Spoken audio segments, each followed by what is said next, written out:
Dela writes, my MVVs, welcome. Dela writes, Igbi was not spared though. Igbi was not spared. She too, she has come out to cry that he was behind my door for hours, breathing like thunder. They said Igbi packed her bags to flee palace at night only to cry out of her car, running out with driver that Ogüñyãya was right there in her car. They say whatever you sow in this world gets to be what you reap. Me, I believe that for all the trauma, the problems, the pressure, the humiliation, and everything that they caused Olorinami. In fact, all the humiliation, the one wey paid me pass na that December own. Una know say na I still dey talk about that December own. I make una no vex. Now because of how that thing paid me where they do Olorinami. Even if it's for that very humiliation alone, this thing where they suffer now it good for them. Now it good for them. They don't pay for everything where they do to Naomi. The humiliation, the pain, the gossip, the draggings, and everything they have paid one after the other. And they will continue to pay. Dela, right? You know that when, this news broke out about Ogüñyãya, it was when Igbi heard it. You know that she too, she is strong in her own way. You know that these women, they know how to protect themselves. They know the things to do.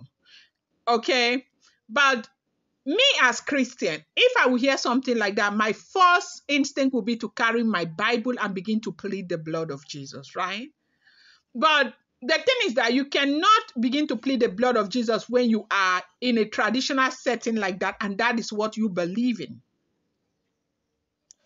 It works for you who believe like in Jesus, that's not your belief system. But for those ones who are buried in that belief system, it might be different. It might sound weird to them.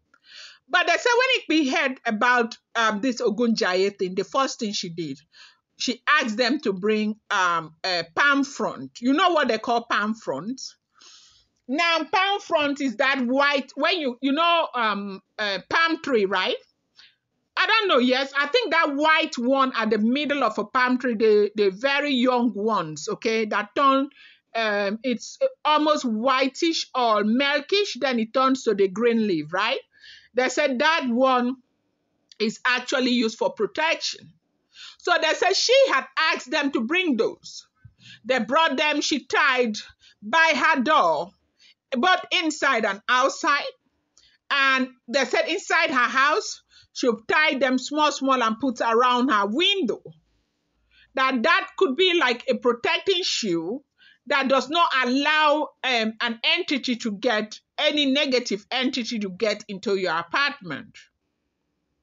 But with all that she did, they say she has also been very terrified.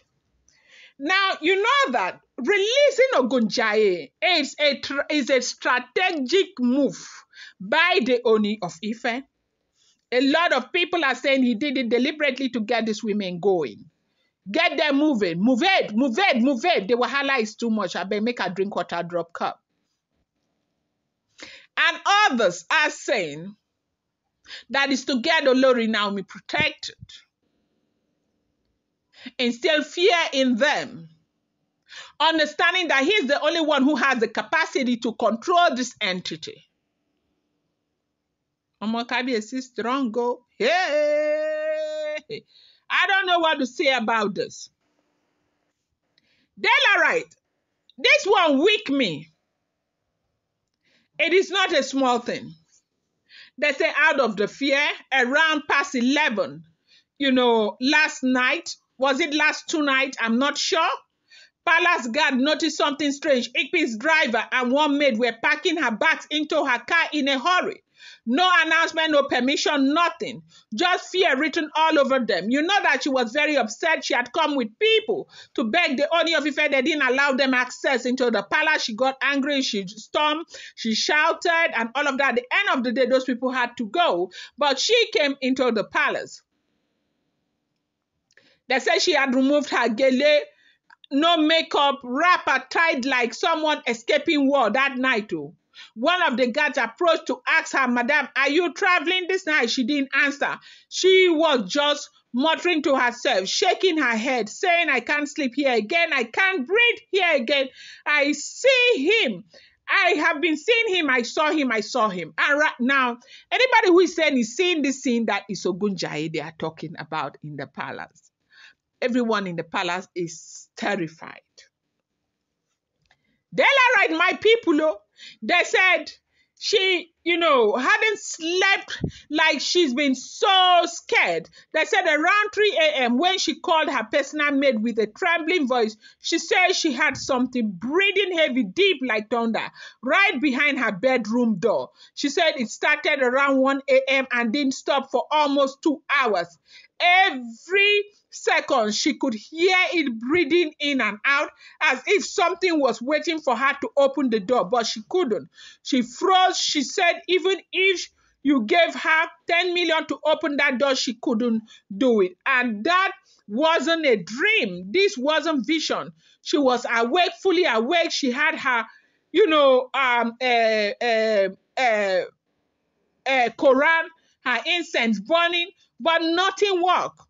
She said when she, tried to stand up from the bed, she couldn't. She was so scared, and she had her she was doing some incantation from the Quran, some prayer from her religious book, and praying and begging God for forgiveness, begging God for everything. And at a point, she couldn't go on anymore. That was when she decided she was going to leave, because something, passed through, she knew something was there waiting for her. A thick, heavy air that almost pushed, when she now called her girl, they said the girl now came, the girl passed through the backyard door where she opened, and others in the house, they followed them to go and open the door. According to what? They said a wind, a force, a thick, heavy air that almost pushed the girl backward was there. Igbi said she had Ogüñyãya's voice inside her head. No shouting, no speaking word, but just a presence that said, I have come. She didn't wait for money. She didn't wait for palace permission. She packed her bags immediately. She was crying while throwing her clothes inside the box. Her eyes were red, and she kept saying, I am leaving. I am not staying here anymore. As we heard what is going on, they said that she moved her things, her girls and everything, moving.